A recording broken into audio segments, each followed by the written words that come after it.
Good evening guys.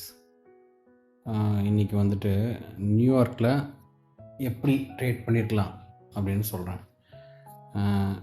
ஒரு analysis சரிங்களா. இன்றைக்கி ஆக்சுவலி நேற்றுக்கு நம்ம வீடியோ போட்டிருந்தோம். நியூயார்க் வந்து வர்ற வீக்கில் எப்படி இருக்கும் அப்படின்னு, என்ன மாதிரி ட்ரேட் எடுக்கலாம் அப்படின்னு. ஸோ ஃபஸ்ட்டு அதை நான் சொல்லிடுறேன் முதல்ல. அப்போ தான் வந்து அதில் என்ன நம்ம நடந்துச்சுங்கிறது தெரியும். நான் வந்துட்டு இந்த எஃப்இஜி இது வந்து அன்டாப் பண்ணப்படாமல் இருக்குது. ஸோ மார்க்கெட் வந்து இந்த இடத்துக்கு கண்டிப்பாக வரும். வந்துச்சுன்னா நம்ம வந்துட்டு ஒரு சேல் பார்க்கலாம், ஒரு ஷார்ட் பார்க்கலாம் அப்படின்னு சொல்லியிருந்தேன். கரெக்டுங்களா? இதுதான் சொல்லியிருந்தேன் நான். பட் ஆனால் என்ன ஆச்சு, இன்றைக்கி மார்க்கெட் ஓப்பன் ஆனது கேப் டவுன். இன்றைக்கி மார்னிங் வந்து அதாவது மிட் நைட் ஓப்பன், நியூயார்க்கில் mid night Sunday evening open ஆனது வந்து பார்த்திங்கன்னா கிட்டத்தட்ட இன்னைக்கு க்ளோஸ் ஆனதுலேருந்து ஒரு 250 to 300 பாயிண்ட்ஸ் வந்து கேப் டவுன் ஓப்பன் ஆச்சு. சரிங்களா? ஸோ நமக்கு வந்து இப்போ நான் என்னாச்சு அப்படின்னா, அந்த கேப் டவுன் ஓப்பன் ஆச்சுனால நமக்கு இந்த இடம் வந்துட்டு டேப் ஆகிறதுக்கு முன்னாலேயே ஓகே, அந்த இதை மிட்டிகேட் பண்ணதுக்கு முன்னாடியே வந்து மார்க்கெட் வந்து கீழே இறங்கிடுச்சு அப்படின்னு தான் நம்ம சொல்லணும். ஏன்னா கேப் டவுன்னாலும் அது ஒரு டிஸ்பிளேஸ்மெண்ட் தான். ஐசிடி பொறுத்த வரைக்கும் வந்துட்டு எல்லாமே வந்துட்டு ப்ரீடிஃபைன்டு இந்த சென்ஸ் என்னது, அல்காரிதம் எப்படி ஒர்க் ஆகும்னா, இந்த கேப் டவுனையும் நம்ம வந்து ஒரு டிஸ்பிளேஸ்மெண்ட்டாக தான் எடுத்துக்கணும். சரிங்களா? Okay, so let it be. அது மாதிரி ஆயிடுச்சு. இப்போ வந்துட்டு மார்க்கெட் ஓப்பன் ஆனதுக்கப்புறம் மார்னிங் ஃபுல்லாகவே சாப்பியாக இருந்துச்சு. மேலே கீழே போய்ட்டு இருந்துச்சு.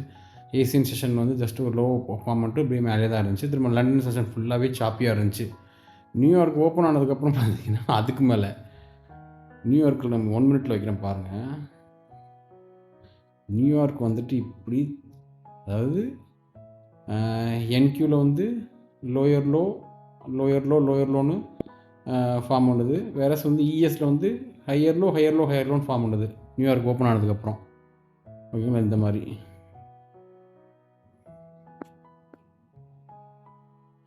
லோயர் லோன்னு ஃபார்ம் பண்ணுது. அதுமாதிரி இஎஸில் பார்த்தீங்கன்னா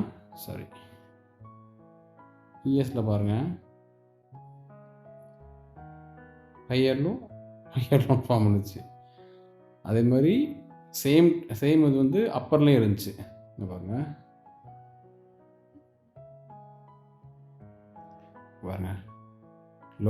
அதாவது லோயர் ஹை இருந்துச்சு. இஎஸில் வந்துட்டு ஹையர் ஹைன்னு இருக்குது.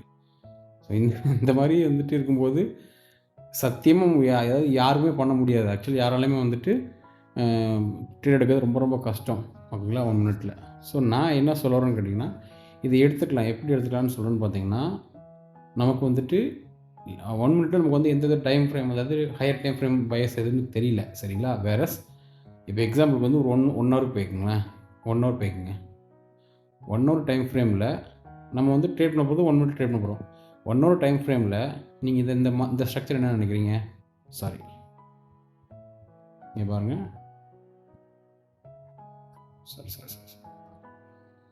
மார்க்கெட் வந்து இப்படி எடுத்து போயிட்டு ஒரு டிஸ்பிளேஸ்மெண்ட் கொடுத்துட்டு திரும்ப நேற்றுக்கு இங்கே க்ளோஸ் ஆகி திரும்ப கேப் டவுன் ஓப்பன் ஆனதுனால இது ஒரு டிஸ்பிளேஸ்மெண்ட் தான். அதாவது எப்படின்னா, இந்த இடம் வந்து ஒரு டிஸ்பிளேஸ்மெண்ட் தான். ஓகேவா? அப்போது நமக்கு வந்து பிரேக்கப் ஸ்ட்ரக்சர் கிடச்சிருக்கா இல்லையா? இந்த இடத்துல பிரேக்கப் ஸ்ட்ரக்சர் கிடச்சிருக்கும்.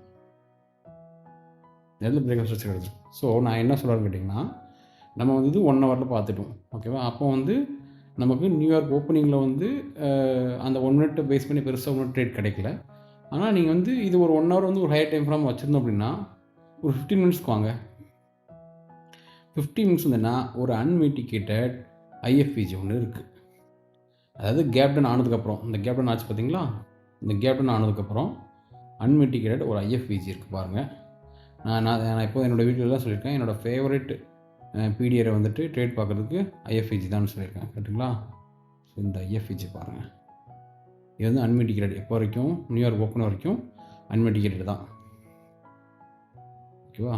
இப்போ வந்துட்டு அப்போது இதில் வந்து ட்ரேட் பார்க்கலாமா? கீழே ஒரு ட்ரேட் பார்த்துக்கலாமா? கண்டிப்பாக பார்த்துக்கலாமா? ஸோ அப்போ இதுக்கடுத்து இப்போ நம்ம லோயர் டைம் ஃப்ரேம் வரும். லோயர் டைம் ஃப்ரேம் வந்துட்டிங்களா? இப்போ நீங்கள் என்ன பார்க்கணும்னா, எஸ்எம்டி வந்து பார்க்குறது எப்படி பார்க்கணும்னு கேட்டிங்கன்னா, உங்களோட பயஸ் என்னவோ அந்த பயஸுக்கு ஏற்றாமல் எஸ்எம்டி இருக்கான்னு பார்க்கணும். நான் இப்போ என்ன சொன்னேன், இஎஸில் வந்துட்டு எஸ்எம்டி கீழே இருக்குது, மேலே இருக்குதுன்னு சொல்லியிருந்தேன். ஓகேங்களா? சரி, இஎஸ் அதாவது என்கியூவில் வந்துட்டு இஎஸ்க்கும் என்கியூக்கும் லோயர் லோ ஃபார்ம் ஆகுது, ஹையரும் ஃபார்ம் ஆகுது. இங்கே பாருங்கள், பாருங்கள், சாரி, இது வந்து ஒரு எஸ்எம்டி. ஓகேவா? அதேபோல் இதுவும் எஸ்எம்டி தான், இதுவும் எஸ்எம்டி தான். அப்போ நம்ம என்ன பார்க்கணும்னு கேட்டிங்கன்னா, நம்மளோட பயஸ் என்னது, ஹையர் டைம் ஃப்ரேம் படி அன்மிட்டிகேட்டட், அதாவது ஒரு பிரேக்அப் ஸ்ட்ரக்சர், அதாவது பிரேக்அப் ஸ்ட்ரக்சர் காமிச்சு பார்த்தீங்களா, கேப் டவுனால் ஒரு டிஸ்பிளேஸ்மெண்ட் ஆகி தான், கேப் டவுனால் ஒரு டிஸ்பிளேஸ்மெண்ட் தான். அப்போது டிஸ்பிளேஸ்மெண்ட் ஆகும்போது பிரேக்அப் ஸ்ட்ரக்சர் ஆகிருக்குது. அதில் அன்மிட்டிகேட்டட் ஐஎஃப்இஜி இங்கே இருக்குது, அந்த க்ரீன் கலர் பேண்ட் வந்து பார்த்திங்களா ஜோன், அதுதான் வந்து அன்மிட்டிகேட்டட் 15 மினிட்ஸ் ஐஎஃப்இஜி. அப்போது உங்கள்ட்ட பயஸ் கிடச்சிச்சு, நீங்கள் அதுக்கடுத்து எஸ்எம்டி எப்போ பார்க்கணும், எங்கே பார்க்கணும், பைக்கு பார்க்கணும், செல்க்கு பார்க்கணும். இந்த இதில் வந்துட்டு உங்களோட பயஸ் என்னவோ அதுக்கு தான் பார்க்கணும். அப்போது ஆப்வியஸாக வந்து ஷார்ட்டுக்கு தான் நீங்கள் வந்து என்ன பார்த்துக்கணும், ஐஎஃப்இஜி சாரி எஸ்எம்டி பார்த்துக்கணும். ஓகே, இது வந்து இப்போ வந்து 1 மினிட்ல எங்கே எடுத்துக்கலாம் ட்ரேடுன்னு சொல்கிறேன் பாருங்கண்ணே. இந்த சாப்பியாக இருக்கும்போது ட்ரேட் எடுக்கிறது கஷ்டம் தான், இருந்தாலும் எடுக்கலாம். காமிக்கிறேன் பாருங்கண்ணே. அப்போ சொல்லிட்டோமா, இந்த இடம் வரைக்கும், அதாவது இது வரைக்கும் நமக்கு வந்து சாரி எஸ்எம்டி தான். எஸ்எம்டி பார்த்துட்டோமா? இப்போ நம்ம என்ன எடுத்துக்கலாம்னா, அதாவது இந்த போர்ஷன் ஃபுல்லாக வந்து நமக்கு பெருசாக தெளிவாக இல்லை, ஓகேங்களா? ஆனால் இந்த இடத்துல பாருங்கள், தெளிவாக இருக்கும்.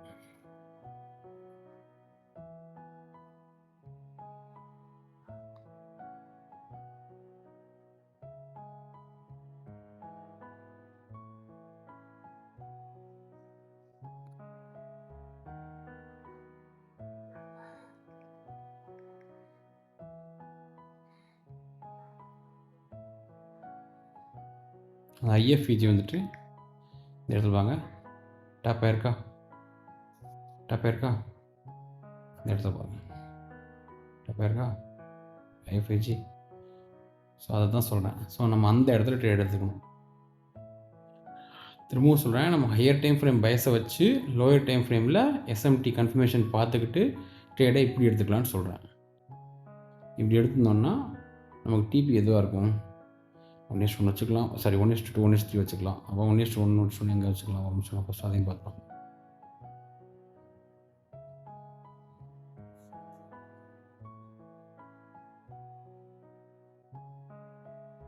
இந்த இடத்துல வச்சுப்பீங்களா? யூஸ்வலாக வந்து எஸ்எம்டி உங்கள் பயஸ்க்கு ஈக்குவலாக இருந்துச்சு அப்படின்னா நீங்கள் வந்து உங்கள் டார்கெட் தாராளமாக வந்து அந்த எஸ்எம்டியோட ஹையை வச்சுக்கலாம்.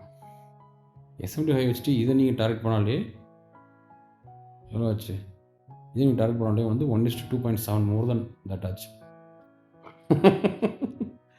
பட் ஸ்டில் வந்துட்டு நீங்கள் அட்லீஸ்ட் வந்து லண்டன் லோயாக வச்சுக்கலாம். லண்டன் லோங்கிறது எங்கே இருக்குது, ஏப்பா தட்ஸ் ஹியூஜ் இல்லை, அது வந்து ஹியூஜ். எவ்வளோ பாயிண்ட்ஸு, ஆல்மோஸ்ட் 1:7. அதெல்லாம் தேவையில்லை, 1:7 எடுக்க முடியாது. நீங்கள் அட்லீஸ்ட் என்னென்ன ஒரு 1:3 4 ஏதோ ஒன்று 1:2.5 சம்திங் லைக் எடுத்துக்கலாம் இல்லையா? ஸோ இதுதான். ஸோ திரும்பவும் சொல்கிறேன், ஹையர் டைம் ஃப்ரேம் பயஸ் தான் மேட்ரு. அதாவது இப்போ இதுக்கான ஹையர் டைம் ஃப்ரேம்னா வந்து டெய்லி, வீக்லி, மந்த்லின்னு சொல்ல வரல. அதாவது இப்போ கரண்ட்டாக ஸ்ட்ரக்சர் என்ன இருக்குது, கரண்ட்டாக மார்க்கெட் ஸ்ட்ரக்சர் எப்படி இருக்குது, அந்த கரண்ட் மார்க்கெட் ஸ்ட்ரக்சரில் ஹையர் டைம் ஃப்ரேமில் உங்களுக்கு தெளிவாக எனக்கு தெரியுது. 1 ஹவரில் பிரேக் ஆஃப் ஸ்ட்ரக்சர் இருந்துச்சு, மறுநாள் கேப் டவுன் ஓப்பன் ஆகுது. கேப் டவுன் ஓப்பன் ஆகும்போது உங்களுக்கு டிஸ்பிளேஸ்மெண்ட்டு டவுன் சைடு தான் தெரியுது. அப்போ டவுன் சைடில் வந்து கேப் டவுன் ஓப்பன் ஆகிடுச்சுனாலே உங்களுக்கு ஒரு பிரேக் ஆஃப் ஸ்ட்ரக்சர் இருக்குதுன்னு தான் அர்த்தம். அப்போ அதுதான் ஹையர் டைம் ஃப்ரேம் இப்போ பொறுத்த வரைக்கும். அப்போ நம்ம ட்ரேட் எப்போ பார்க்கலாம், நியூயார்க் ஓப்பன் ஆனோடனே பார்க்கலாம். நியூயார்க் ஓப்பன் ஆனோடனே அன்மிட்டிகேடு எனி பிடிஆர் பார்க்கணும். அந்த பிடிஆர் தான் 15 மினிட்ஸ் ஐஎஃப்இஜி. அதில் ப்ரைஸ் என்ன பண்ணுதுன்னு பார்க்கலாம். ஃபஸ்ட்டு இப்போலாம் இது பார்க்கும்போது, இந்த இடத்த பார்க்கும்போது நமக்கு வந்து பெருசாக கொஞ்சம் கொஞ்சம் பயமாக தான் இருக்கும். கொஞ்சம் என்ன சொல்கிறது, கான்ஃபிடென்ட் வராது ட்ரேட் எடுக்கிறதுக்கு. இருந்தாலும் உங்கள் வயசு உங்களுக்கு தெளிவாக தெரியுதுல்ல. அப்படிப்போ ஏதாவது ஒரு பிடிஆர் இந்த மாதிரி ஐஎஃப்இஜியோ இல்லை ஆட்டோ பிளாக்லேயோ ட்ரேட் எடுத்துகிட்டு 2.5 to 3 அவ்வளோதான். இல்லையா ஸ்டாப் அடிக்கட்டும், ஒன்றும் ப்ராப்ளம் இல்லை. But anyway you have to follow your system, you have to follow your plan. ஓகேவா? நீங்கள் கரெக்டான டாப் டவுன் அனாலிசிஸ் பண்ணீங்க, அது மூலமாக ட்ரேட் எடுத்தீங்க, உங்களோட ரூல்ஸ் ஃபுல்லாக ஃபாலோ பண்ணி ட்ரேட் எடுத்தீங்க. அப்போது வந்து உங்களுக்கு ஸ்டார்ட் படிக்குதா, நோ ப்ராப்ளம் அட் ஆல். அதாவது நீங்கள் ரூல்ஸ் எதுவும் ஃபாலோ பண்ணாமல் சும்மா ரேண்டமாக ட்ரேட் எடுத்து ப்ராஃபிட் பண்ணுறத விட, ஓகே, உங்கள் ரூல்ஸ் ஃபுல்லாக ஃபாலோ பண்ணி உங்களோட டாப் டவுன் அனாலிசிஸ் கரெக்டாக எடுத்து பண்ணி அதில் ஸ்டாப் லாஸ் அடித்தா கூட ரொம்ப வே அட்வான்ஸ்ட், ஆக்சுவலி வே பெட்டர். ஏன்னா அப்போ தான் வந்து அதுதான் வந்து உங்களோட ப்ராஃபிட்டபிலிட்டி, கன்சிஸ்டன்ட் ப்ராஃபிட்டபிலிட்டி வந்து இன்க்ரீஸ் பண்ணும். ஸோ இப்படி தான் இந்த ட்ரேட் எடுத்துக்கலாம். எனிவே இன்னும் வேறு ட்ரேட் இருந்தால் பார்க்கலாம் கைஸ். Thank you so much.